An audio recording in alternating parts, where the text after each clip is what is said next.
I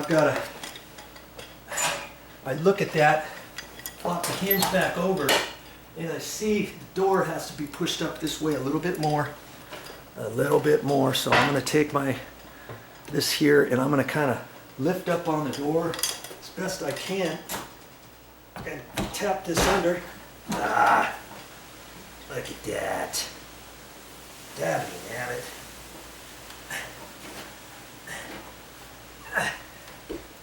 Okay, I'll put my putty knife under there. Try it again.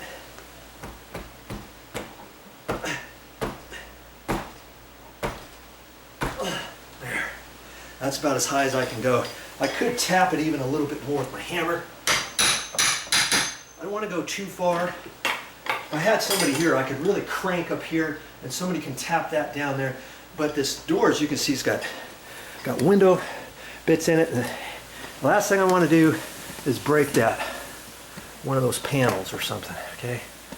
Now I look at this, and sure enough, it looks like I've gone up plenty. And instead of putting the same screws in, I'm going to go ahead and, in fact, it's gone just a hair over, and that's okay, because I think I can get it right in there. I'm going to take a 2.5-inch screw, and I'm going to put it to the hinge holes on the far right, because I know I'm going to hit wood back behind there, okay? I'll do that first.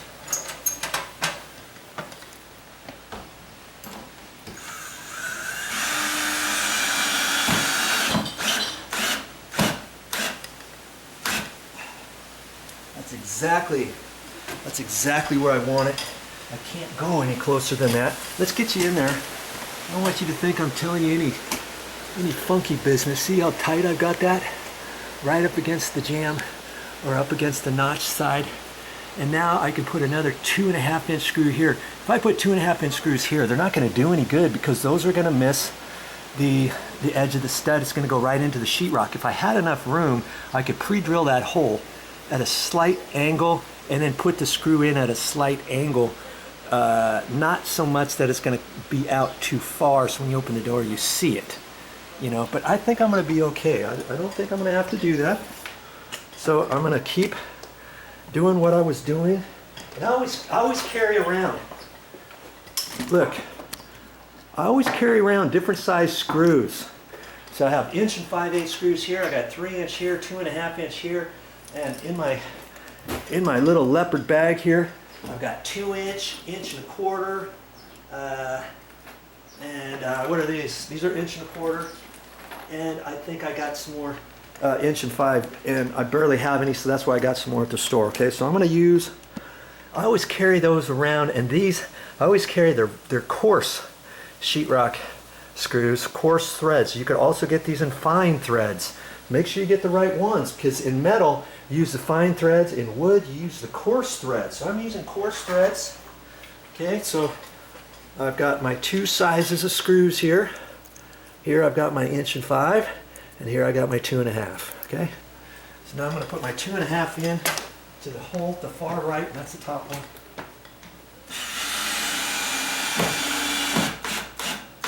Just going to make it snug. Can't go any further than that because the other screws in there have already driven it as far as it'll go.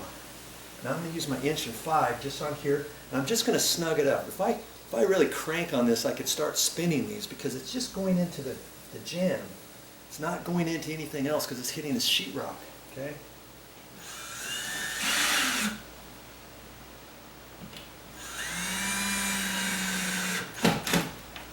Now I can take my hand screwdriver. See if I can do it any tighter on those two. Okay, those are snug as a bug in a rug. Okay, time to get ready to close this door. You still with me? I hope you are. Okay, I'm not even gonna stop the camera.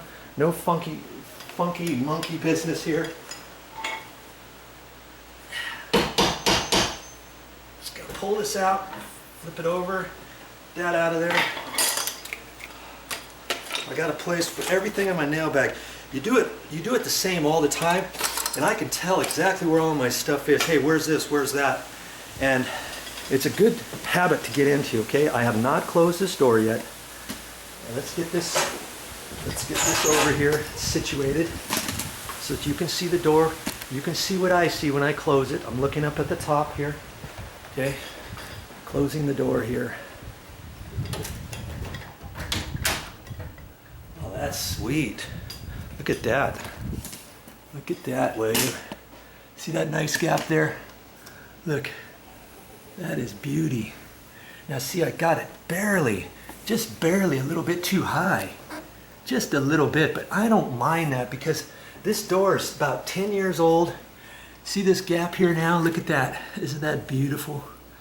It's still, here's a nice gap here. Okay, that's what I want. See how the hinge is all nicely tight, pushed up against there and everything? And the top reveal looks pretty good, doesn't it? And you know, when I fix a sagging door, here's something else to remember. What I like to do, if I can, is make it just a hair too much. And that's just perfect, I think. Because over time, what's going to happen is this door is going to sag just slightly again. What happens? The door opens and closes. And after a while, you get your hinge pin starts rubbing in here and wearing, and you get a little bit of a slop in between your hinge pieces, okay? And that will let this sag just a little bit more. And, you know, if the building settles or something, whatever, it's always best to get it about like that, okay? So now this should lock properly too. Before it was having a hard time locking because if you will remember, with the door sagging, that lowers this a little bit and it was hitting the bottom edge of the strike plate. And now I've got to look at it and close it. And it feels like it's hitting. And the reason why it's hitting is it's hitting the edge. It's hitting the edge of the strike. Okay, it's hitting this right-hand edge just a hair, not the bottom. Okay, before it was hitting the bottom. And I could try to adjust this bottom strike. There's a little paddle, little wing in there, and if I fold it over just a little bit, that could shove the door over. But I don't think the door was chattering. So let's look at this again. And this time, I don't care about the deadbolt. I'm just concerned about this latch on the passage handle. This is the passage handle, and this is the deadbolt because there's no lock on here. They call it a passage. And see, there's a little bit of a give there, see? Just a little bit. So if you can imagine, if I can make that paddle and push this in just a little bit like that, right there, now this will probably go right through and won't even hit. See there? Okay, so I'm gonna go ahead and adjust that. That wasn't really part of the project, but you know, good handymen, they check things out, and that's what I'm doing. That's all I have for this time, but I'll be back with more videos.